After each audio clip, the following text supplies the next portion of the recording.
You probably know that eating enough protein is an important part of gaining muscle and strength. A high protein diet is better for both of those things, but is when you eat protein important? And in particular, is it important to eat protein before your workouts and or after your workouts? And that's what we're going to be talking about today. And many people ask me this question and are confused because there's a lot of conflicting advice out there and also conflicting research, at least if you take the research at face value. On one hand, some people say when you eat protein doesn't matter, and they have studies that seem to indicate this, that having protein before or after workouts does not influence muscle and strength gain. And on the other hand, you have people who say it does matter and who might acknowledge that the anabolic window concept is outdated and not entirely true, but you still should be eating some protein before and after workouts. And they too often have studies that seem to back up their claims. And then there you are in the middle wondering who's right. Well, I'm Mike Matthews from Legion Athletics, and I'm going to give you a conclusive answer.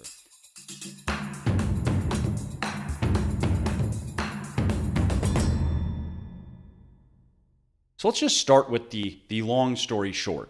The bottom line is, as far as protein intake goes, what is most important is simply eating enough protein every day. How you get there in terms of number of feedings and timing of feedings does not matter nearly as much as simply getting to the right number, which is going to be somewhere between 0.8 and 1.2 grams of protein per pound of body weight per day, depending on your body composition and what you are doing with your calories. So for example, if you are a fairly muscular person, an experienced weightlifter who's cutting, who's in a calorie deficit, I would recommend your protein intake to be somewhere between 1 and 1.2 grams of protein per pound of body weight per day. But if you are that person and you are lean bulking, you are in a calorie surplus, then you could lower your intake to somewhere around 0.8 grams per pound of body weight per day and be totally fine. That said, I wouldn't recommend that you completely neglect protein timing though. For example, a number of studies indicate that for long-term muscle and strength gain, eating more servings of protein per day, somewhere around 4 or 5 servings with a few hours in between each, is very likely superior to fewer servings. So let's say maybe 2 servings per day with more hours in between, or possibly even 3 servings per day, your standard, 3 squares a day type of approach. It is very possible, and the evidence does suggest that a 5 or 6 serving of protein per day approach will help you at least a little bit over the long term get more jacked.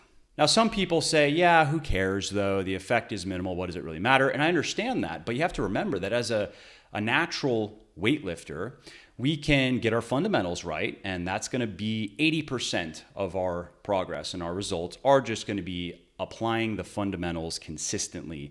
And that applies both to the dietary side of things as well as the training side of things. But if we want to try to get more out of the time and effort we are putting into our bodies and tap into that remaining 20% of progress that is available to us, at least in terms of speed, then we should look at what else we can do. What other things can we do that are going to give us slight edges? And if you took any of those things individually and said, oh, well, maybe you'll gain muscle 5% faster by doing that.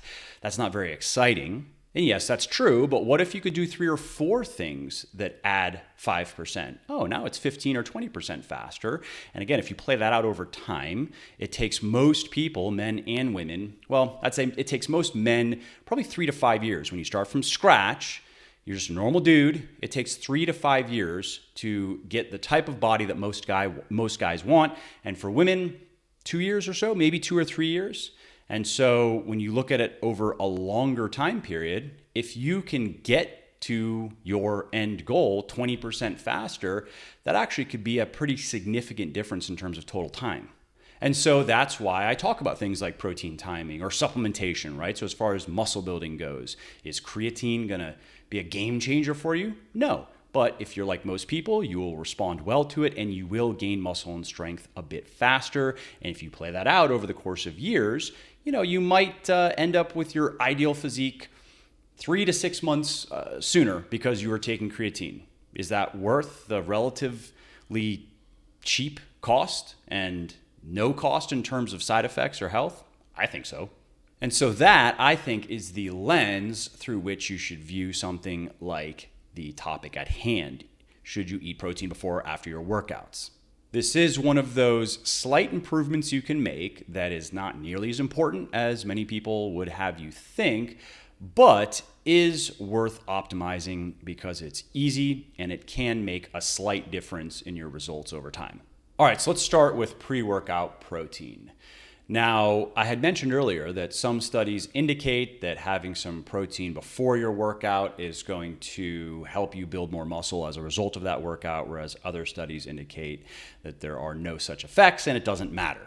Now, the key factor in these studies, and just in general, the thing that determines whether eating protein before you work out will or not help you gain muscle and strength faster, is when you last ate protein before you worked out.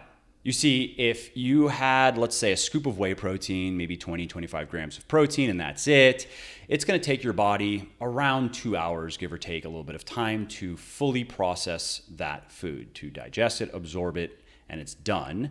Whereas if you ate a steak as a part of a mixed meal, maybe there was a potato with the steak and maybe some butter on the potato to add some more fat to it, it might take your body 6 hours to fully process that meal. So what that means then is if you had the scoop of protein, let's say 3 hours ago, and you're going to the gym now, your body is almost certainly done processing that food. Your body's plasma or blood amino acid levels are not going to be elevated. They're going to be at the normal baseline level, and you could benefit from having some protein before you hit the weights. You could benefit from starting your workout with your body's amino acid levels, blood or plasma amino acid levels elevated, because that kickstarts the body's muscle building machinery. If, however, you had the scoop of protein, let's say an hour ago, and you're going to the gym now, or you had some protein as a part of a mixed meal, so maybe it was it didn't have to be steak, of course, but maybe it was chicken with rice and something else. Again, maybe some fats in there, which helps slow down the digestion of food.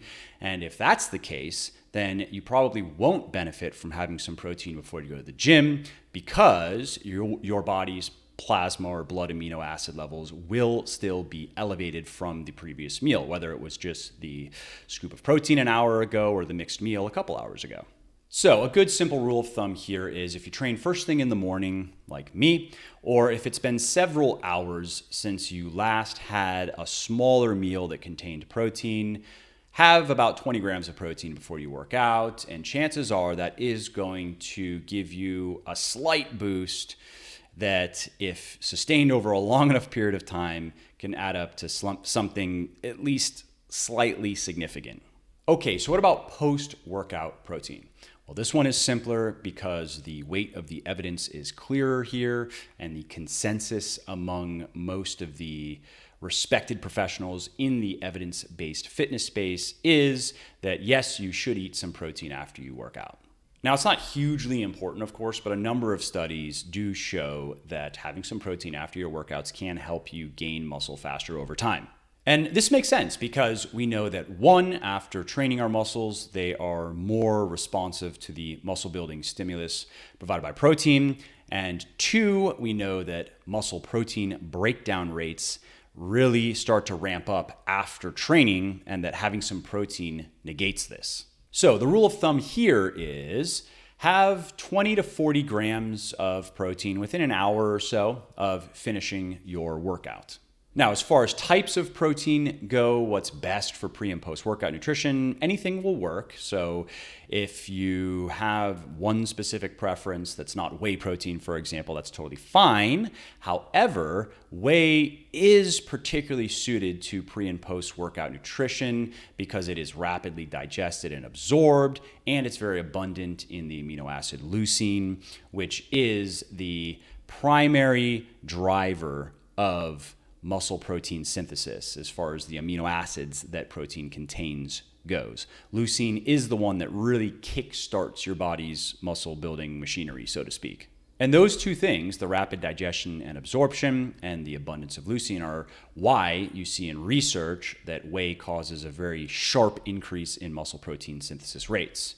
And as far as types of whey proteins go, whey concentrate is fine if you want to save some money, but I myself prefer 100% whey isolate because I think it tastes better, generally speaking, than whey concentrate. It mixes better and it's easier on your stomach because all the lactose has been removed.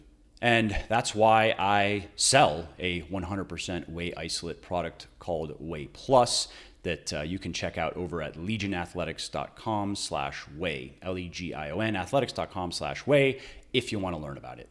All right, well, that's it for this video. I hope you found it helpful. And if you did, please do give it a like and drop a comment down below letting me know what you thought. And feel free to share any other thoughts you might have on pre-workout nutrition, post-workout nutrition, protein timing, or anything else remotely relevant to the topic that we have just discussed. Oh, and of course, if you want to be notified when my next video goes live, and if you want more stuff like this, and if you want to make me feel good, then please do subscribe to the channel by clicking the big red subscribe button over there. It's free, of course, and then if you click the bell, YouTube will notify you when the next video goes live. All right, that's it for now. I hope to see you in the next one.